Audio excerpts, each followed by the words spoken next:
All right, welcome to The Explainer. Today, we are jumping right into a really intense argument that popped up right after a major military strike. The source material we're looking at basically throws the idea of diplomacy or de-escalation right out the window. Instead, it makes the case for total unconditional surrender from the enemy, nothing less. So let's break down how they build that case. And this quote right here, it pretty much tells you everything you need to know about the mindset. According to the source, this whole conflict has hit a point of no return. The thinking here isn't about talking it out. Nope, it's about ending this decisively on the victor's terms. It's all or nothing. So, you might be asking, how did we get to this point? Well, the entire argument rests on this one big idea, that the military strike wasn't just a win, it was a game changer. A huge, historic knockout blow to the enemy's leadership. Okay, so right off the bat, the source uses this incredibly loaded comparison. It's like Hitler was killed. Wow. I mean, they're not just calling this a tactical victory. They're trying to frame this as the elimination of a generational, almost pure evil, a moment that fundamentally changes history. Now, to back up a huge claim like that, the source lays out a few key points. First, they say the supreme leader is, quote, supremely dead. Then, they claim his son, the likely successor, was also taken out. And with them gone, the whole mob-like loyalty system is just gone. And get this, they say it all happened with 0 American or Israeli casualties, and that the enemy's response was, quote, utterly ineffective. And this is really the key to their whole analysis, this idea of a mob-like power structure. The thinking is, this wasn't some stable, bureaucratic government. It was more like a house of cards, built entirely on personal loyalty to one guy. So you take out that one guy, and the source believes the whole thing just crumbles. Okay, so this is where it all leads. We're at the core idea now, the no off-ramp argument. Because they believe the enemy is basically down for the count, the source argues that even talking about de-escalation would be a massive, historic mistake. So what is all this off-ramp talk anyway? Well, the source just isn't having it. From their perspective, offering the enemy a diplomatic way to back down isn't smart. It's weak.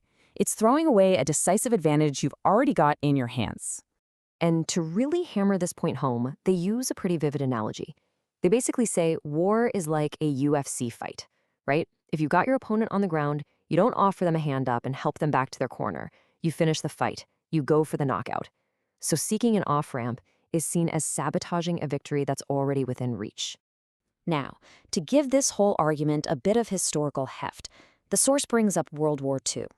They point to things like the bombing of Dresden in Germany, and of course, the atomic bombs dropped on Hiroshima and Nagasaki, as brutal but necessary examples of what it takes to secure an unconditional surrender. The message is pretty clear. We need that same level of absolute, uncompromising resolve right now to end this conflict for good. And then the argument takes a really interesting turn. We move away from modern military history and dive into an ancient biblical parallel. Basically, they frame this whole modern conflict as just the latest battle in a fight that's been going on for thousands of years against a very specific kind of evil. Okay, so to get this next part, we need to talk about the concept of Amalek. In the Torah, Amalek isn't just, another enemy tribe. There's something different. They're meant to represent this kind of pure, baseless, illogical evil, a hatred that has no real reason or rational cause behind it. It's just evil for the sake of being evil. And this idea of Amalek gets directly connected to the story of Purim. Now, this story happened about 2,300 years ago in ancient Persia, which of course is modern-day Iran. The villain of the story, a guy named Haman, is identified as a descendant of Amalek, and his big plan is the total annihilation of the Jewish people. And here it is. This is the moment the argument connects the ancient world directly to today. The source literally draws a straight line through thousands of years of history, saying that the modern Iranian leader's ideology is the exact same thing as the ancient villain Haman's. So you see, in this view, this isn't just about politics or territory. It's seen as the continuation of an ancient, almost cosmic battle against a genocidal evil. So when you put all of this together, the military angle, the historical parallels, and this deep biblical context, the source comes to a pretty stunning conclusion, that what's happening isn't just a strategic win. It's something much, much bigger, almost miraculous. And you can see how the language totally shifts here, right?